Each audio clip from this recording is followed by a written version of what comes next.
পর্দা ইসলামী জীবনের একটি গুরুত্বপূর্ণ বিধান, যা শালীনতা, পবিত্রতা ও আত্মমর্যাদা রক্ষার মাধ্যম। পবিত্র কোরআনে আল্লাহ তাআলা বলেন, নারীরা যেন তাদের সৌন্দর্য প্রকাশ না করে এবং শালীনভাবে চলাফেরা করে। সূরা আন-নূর আয়াত ৩১। এছাড়া পবিত্র কোরআনের সূরা আহজাব আয়াত ৫৯ বলা হয়েছে, নারীরা যেন জিলবাব দ্বারা নিজেদের আবৃত করে, যাতে তারা সম্মানিত ও নিরাপদ থাকে। মহানবী সাল্লাল্লাহু আলাইহি ওয়াসাল্লামের সুন্নাহতেও পর্দার গুরুত্ব স্পষ্ট। তিনি পুরুষ ও নারী উভয়কেই দৃষ্টি সংযত রাখতে এবং লজ্জাশীলতা অবলম্বন করতে নির্দেশ দিয়েছেন।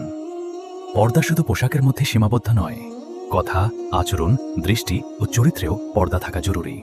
এটি সমাজে অশ্লীলতা কমায়, নৈতিকতা বৃদ্ধি করে এবং পারিবারিক ও সামাজিক শান্তি বজায় রাখে।